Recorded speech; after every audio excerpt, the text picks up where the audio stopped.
大家好，我是小慧，欢迎您来到我的频道，也非常感谢您百忙之中收看我的视频。说到长寿，很多人都会觉得是日本，因为它的人均寿命已经达到了85岁左右。但是根据联合国人居署的数据统计来看，它只能排在第2位。世界上最长寿的地区是中国香港，以其人均的寿命达到了 85.29 岁。根据统计的数据来看，在2013年，中国香港就已经超过了日本，成为世界上最长寿的地区，并且在这之后的7年都蝉联这一称号。这也让很多人觉得好奇，到底是什么让香港居民能够越来越长寿？《柳叶刀》杂志的调查结果显示，香港人发生心血管疾病死亡风险比较低。除此之外，女性发生乳腺癌，男性因为交通事故死亡的概率也不断的减少，这样当地的人更容易的获得长寿。有人将其简单的归纳为经济水平高，但是经济发达并不见得是长寿的根本原因。世界上有钱的地方很多，迪拜、美国、欧洲等，但是真正能够被称为长寿地区的，为什么偏偏是中国香港？美国有线电视新闻网报道称，在香港到处都看到摩天大楼，人们从四面八方来，想去哪里坐地铁都不会超过30分钟。据报道称，摩天大楼之间布满了利用率高以及服务良好的城市公园、高质量的医院以及提供当地美食的餐厅。值得一提的是，这些餐厅的美食相当的健康，仅仅距离城市几英里处就有高山和海滩，人们可以徒步、旅行、游泳和冲浪。这里居住着健康的世界上预期寿命最高的人群。香港人长寿的先天优势以良好的环境，香港在有利环境方面排名第一，这或许能够解释寿命长的原因。香港的街道非常的安全，居民很容易就能搭乘公共交通工具，食用健康食品和使用公共设施。过街天桥与电梯让居民更愿意的选择步行的路线。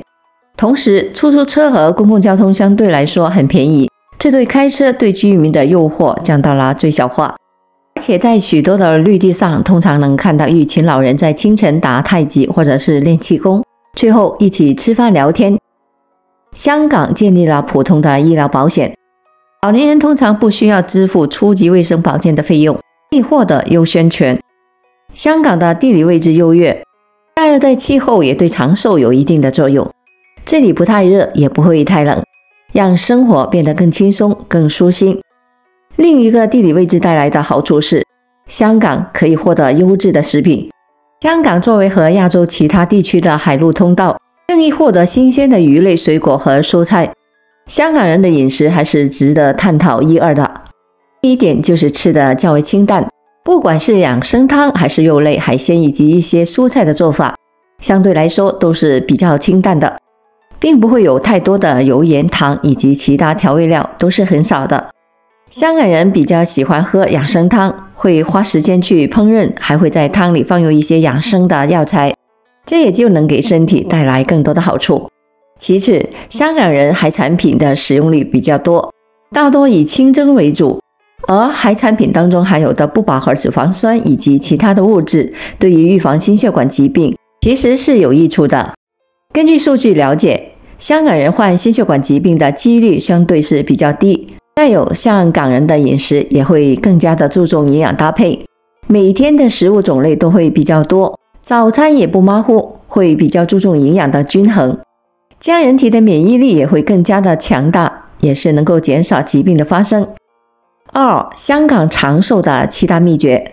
香港已经远远的超出了全国人均的寿命，那么他们是如何做到的呢？除了香港社会保障体系比较完善，居民也都有比较全面的体检保健仪式以外，还真有几样长寿的秘诀。一，早餐一个七谷面包。所谓七谷，就是小麦粉、黑麦、大麦、玉米、燕麦、红豆和小米。虽说都是七谷，但是各家的配料往往都不太一样，有的还会放芝麻、核桃和花生。美国曾有研究称，每天早餐2片全麦的面包能够帮助减肥、缓解便秘、防糖尿病、动脉粥样硬化，甚至是癌症。香港人发明了七谷面包，营养比纯麦面包更丰富。其实多吃谷物的好处大家都知道，即便吃不到七谷面包，挑一些三谷四谷的粗粮面包也是可以的。关键是它们比你常吃的白面包、奶油吐司要健康很多倍。2. 爱喝茶也爱吃茶。香港人都喜欢喝早茶，但大多数上班族只能等到周末休息的时候才有时间跟家人或者是朋友去茶楼。聪明的商家于是发明了茶叶饼干，早餐的时候来几片茶叶饼干，既弥补了对早茶的思念，又能填肚子，真是两全其美。茶中有多酚类的物质和具有抗氧化作用的儿茶素，常喝有助于抗衰老，还能够起到减肥、预防心脑血管疾病的作用。我们自己在家做菜做点心，也可以撒点茶叶或者是茶粉。3. 饮食多蒸煮，少盐无味精。香港饮食经常是用水蒸煮，再稍放些盐，这样就可以使食物的营养尽量的被保留。香港人还喜欢吃海鲜，也多爱清蒸做法。香港人吃馄饨面时，还会配上一小碟的腐乳菠菜，用腐乳代替盐等的调味料来拌菠菜也很科学。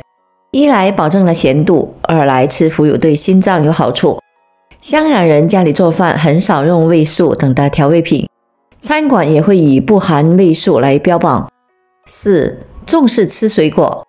2013年，香港卫生署将4月定为开心果月，旨在鼓励市民养成每天吃水果的习惯，促进身体健康。因为科学研究的数据显示，进食适量的水果和蔬菜能够减低患上心脏病、中风和某些癌症等的慢性疾病的机会。香港卫生署建议市民养成每天进食2份或者以上的水果的习惯，以降低患上慢性疾病的机会。6岁以下的儿童水果进食量可减半。5. 越老越忙越长寿。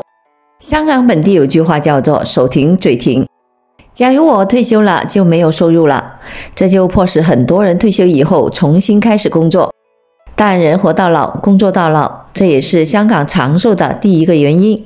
李嘉诚老爷子94岁了还上班，说随时可以退休，但还没有退下来的时间表。6. 运动氛围好。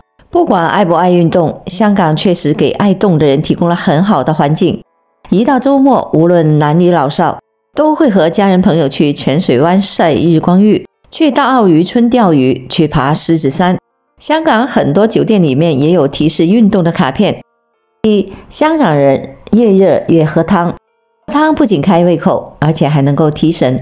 到了夏天，香港人的做法是煲开胃去暑汤，用1到2个苦瓜，放2钱的生甘草，3碗清水，然后煮剩1碗，吃瓜喝汤。